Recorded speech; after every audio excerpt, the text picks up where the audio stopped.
hizi pingu zimenifunga zikanishinda kusonga mbele, nashindwa kanta shinda hapa milele. Nahitaji ukombozi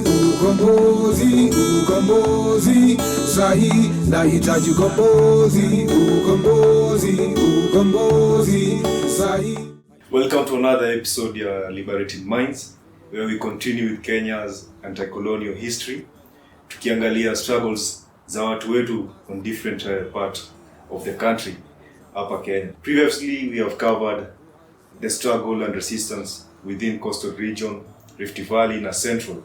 And today, guys, tunataka cover Nyanza and Western region, resistance and the struggle in those areas. Just like in the coastal region, in the central Kenya, in Rift Valley, there were fierce battles fought against the British in Western and Nyanza regions. Yes. So in particular Western Nyanza, kulikuwa na two military bases. Ya kwanza ilikuwa Lumboka, ya pili ilikuwa Chatamba. Sasa Chatamba ndio ilikuwa sasa ile base, ile sasa massive nini. Lumboka ilikuwa kind of protective of the Chatamba. So kuna warrior hapa anajiita Mwakenya-December who participated in this battle, and he gives an oral record of what transpired at that battle of Lumboka. But then they fought between 1905 to 1908. So Mwakenya-December says, "We gathered up all the guns from the enemy invaders we had killed. Since 200 had died, we must have gathered 200 guns." So the first interaction na Bukusu warriors, Mabrito wameangusha wase Tuso. Only 3 of the Abagusi warriors were killed. So that tells you the military strength of our people in Western Nyanza region.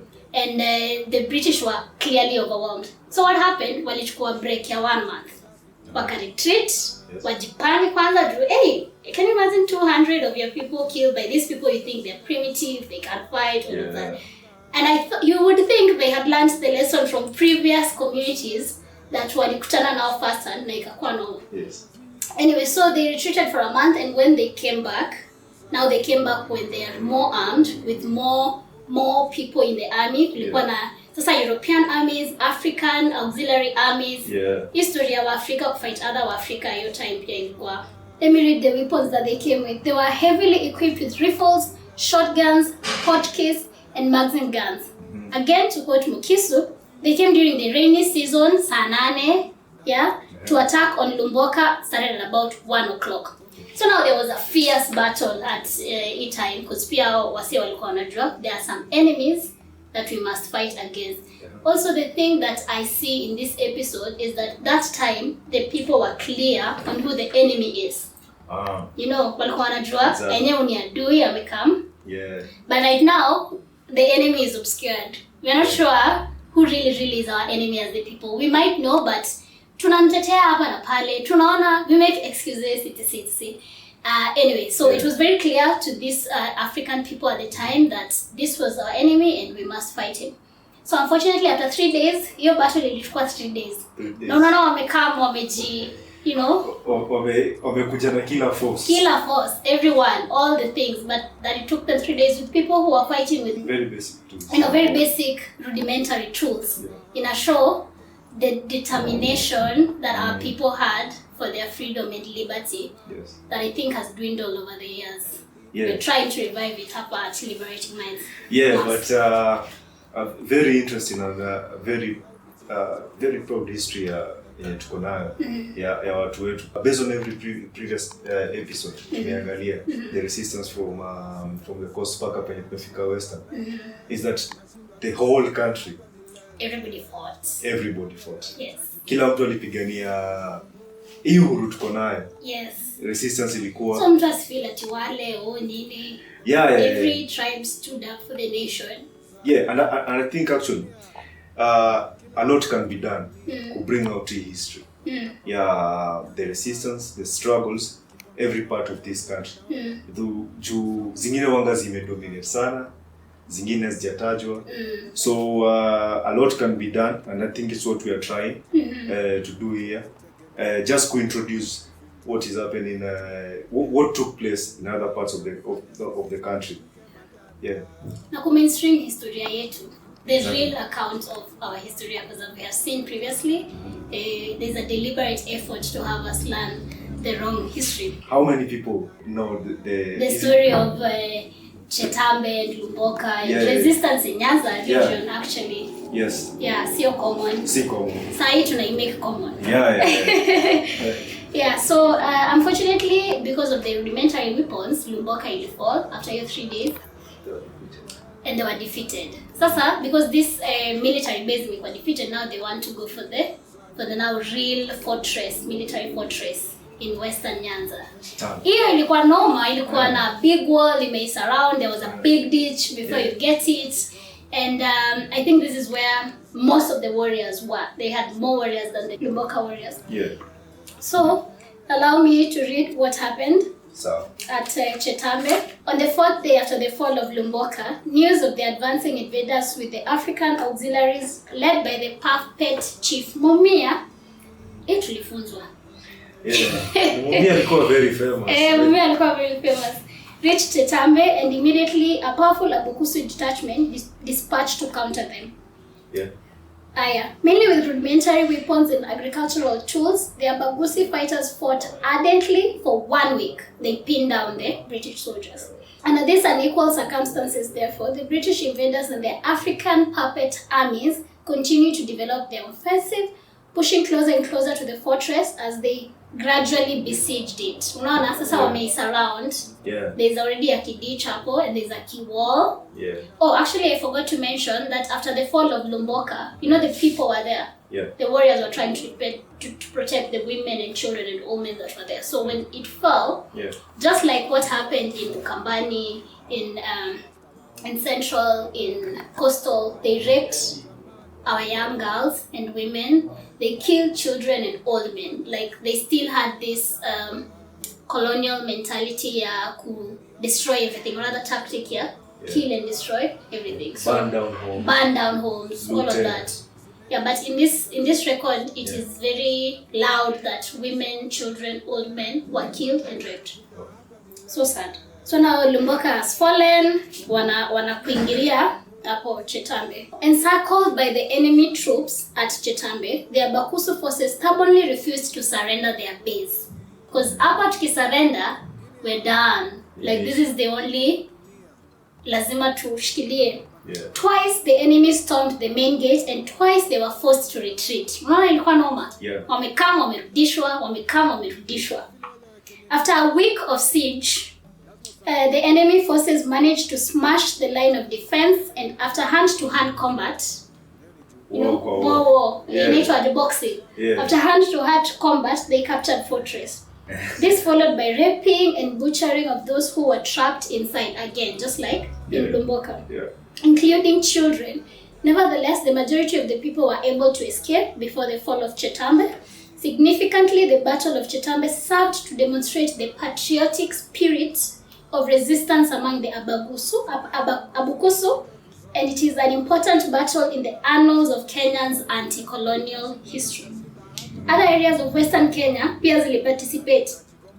The imperialist resistance took place in Abanyala, Maragoli, Kabra, Samia, Kakamega, especially in Isuka and Idako, Tiriki and Bunyore, among other areas. In Nyanza region, also the battles continued. And I want to read briefly that the Abagusi refused to submit passively to British imperialism. Yes. A major battle took place in 1905 between the Abagusi and the British invaders. The British forces were well armed, well prepared, and ready for the battle. The Abagusi, armed with no more than spear and arrows, first attempted conventional warfare. So this was after the defeat of Chatamba. Alafu Mabrito waka retreat. Yeah. Alafu kwa na relative peace. So in fact the Abagusi warriors waliona kama hiyo retreat as a victory of their military prowess. The military camp over. Yes. But later tunaiona but they soon realized their limitations and withdrew into the mountains to conduct guerrilla warfare. Now, British wanataka conventional warfare. Tukieni ground, tukutane. Yeah. But again, weapons si same. So kuna tactical kuna tactics na strategy zenye abaguzi warriors wanatumia. So kama hiyo hit and run, guerrilla tactics. Yeah. So guerrilla warfare ni very uncomfortable for the British invaders at the time, unable to crush their abaguzi. The resistance in the mountain, waka withdraw. But withdraw, wakam wakitafuta the most vulnerable. These are women, the old. When you tulikuwa mentioned previously, and kulikuwa na massacres. So killing of innocent people, looting and burning of homes. Same thing they've been doing to our people in different regions. Very consistent. Yeah. Kutoka coast, very consistent with what they have been doing. Now, ikiwa imefika hapo wamelemewa, you remember tukidiscuss the resistance and struggle central region. So kakuwa kuna fierce resistance unable ku overcome. Wakaleta mnyama wetu Richard Menezage. In this situation also katokea jamaa fulani anaitwa GS Northcote. And GS Northcote ni same tu na Menezage.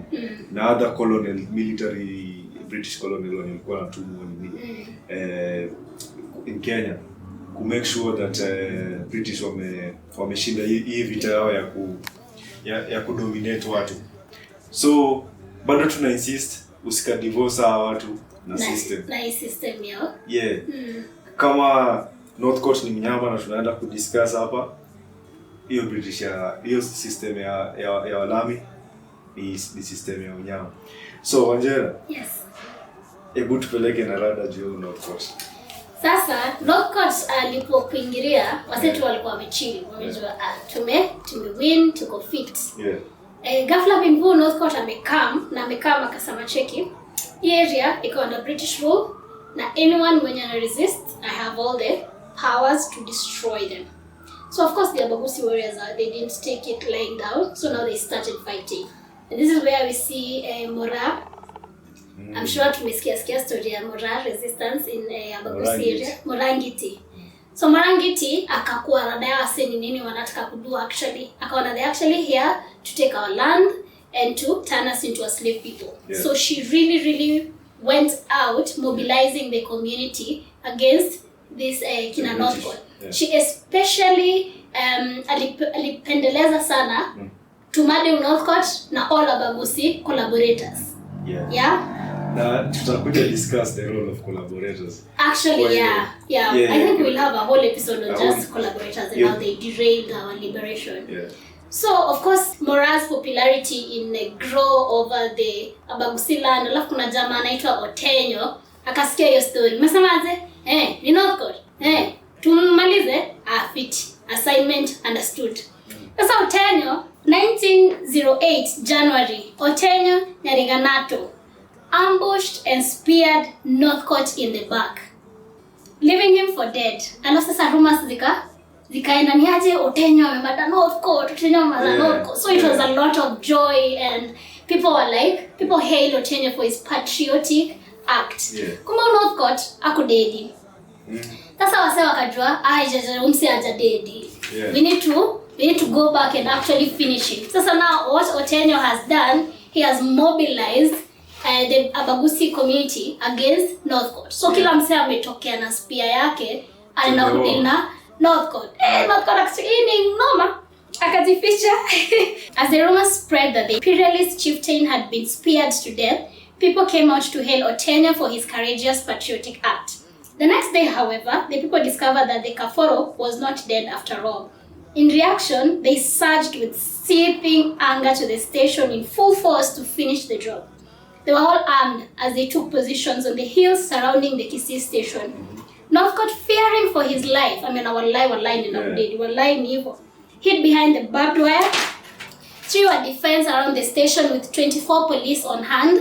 Simultaneously, sasa Kisumu ilikuwa military headquarters Brito at the time in this time in 1907-1905. So akatuma reinforcement from Kisumu military base wakam na wakiwa armed. Yani it's about my life, man. Kujeni. Kama battle ya Lumboka venye. Yes. Wali mobilize. Yes, actually it reminds me of the central resistance time when walikuanga besieged na Wayaki. Yeah, you remember that time? Yeah. Hence what the provincial commission of the region ordered me to collect all available police, stores and ammunition for a month, also the necessary porters. Huyu ni one of the commander anaitwa WR Foran wa the enemy base. Ameambiwa order kujeni nyinyi wote ni kunoma. So now the closer they got to the Kisii police station, the denser the mass of black men with spears. Yani wanaona la. Noma. Yeah, noma. I can just imagine it in how it was in my mind. As they marched towards the besieged station, remember North Coast is there besieged and surrounded by all our warriors. They used the fascist policy of extermination and destruction. The slaughter of the Abagusi population during the second offensive far exceeded what took place in the first offensive. Because now, I think the British were really walikuwa wanaona wanai-lose. So the kind of violence walipeana this time was no match to the Lumboka and Chatamba time. The battle continued until these people realized, just like the Akamba, we are going to be annihilated as a tribe. So they negotiated for peace, making them a defeated people. Because now when you sit down with the British to negotiate for peace, umeshati, okay, fit, let's talk. So Mora, who was very instrumental in the resistance of the Abagusi, was arrested. Otenyo manze was betrayed. Somebody betrayed Otenyo bana. Otenyo alibetraywa na akabambwa. Na sasa wakidiscuss kesi yake wakasema umse tumpeleke Nairobi for trial. Otenyo ndo alikuwa amespia nani? Otenyo ndo alikuwa amespia North Coast. Imagine that courage. Awesome. Hata nibilitoa bidii. But we honor him even in his death. Like, thank you so much for standing up for our country and all of those warriors. Mora amebambwa pia. They were both betrayed.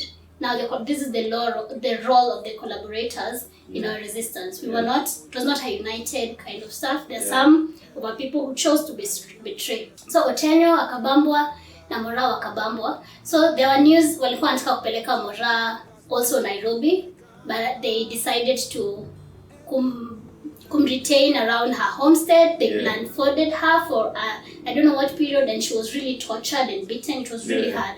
But she proved a hard nut. Yani she was man. Salute. Salute. So Otenyo, just like Wayaki, alisema mimi by the way niko mada mtanimada. Ati mnipeleke wapi? Nairobi. Siendi trial. Nimunimadi hapa hiyo story. And he was a true patriot. Like I am paying the price with my life for my country. And that is how the resistance of the Western and Nyanza people kind of came down.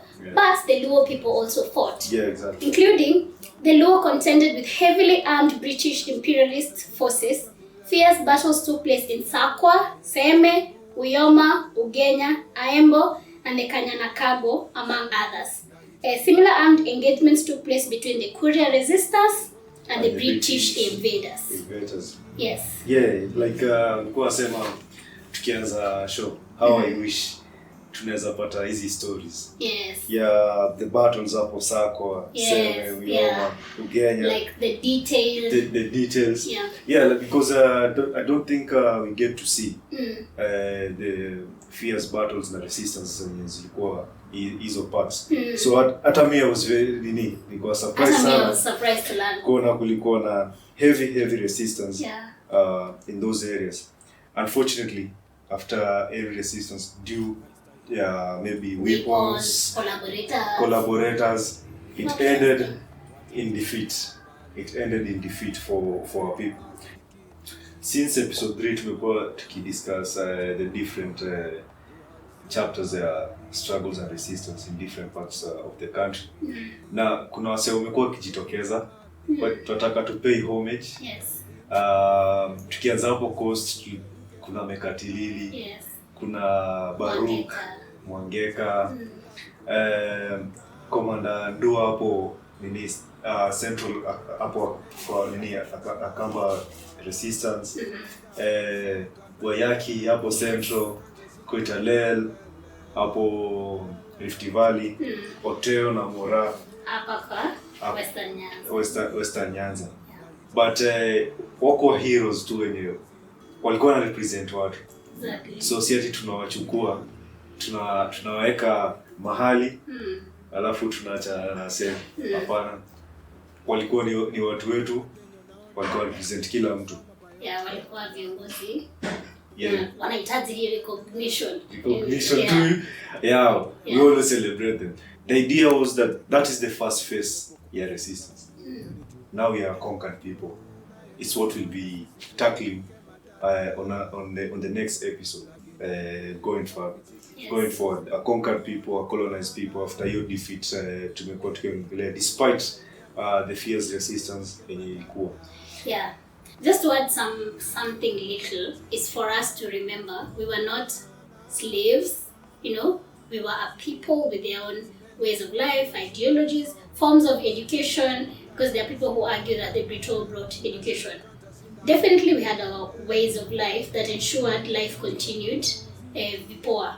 But we have come to be nominated with ideas that we are a slave people, you know, and the other races are kind of better than us. But this history is for us to remember there was a history before all of this happened to us, and tuko na kibarua ngumu sana ya figure out what really works. Yeah. What can we do too? Because we've realized these are not our systems and they were brought to keep us at the bottom of the pyramid. Yes, and to help us figure it out, not only tunatumia books, but tutakuwa tukiintroduce guests kwa free platform. Yes.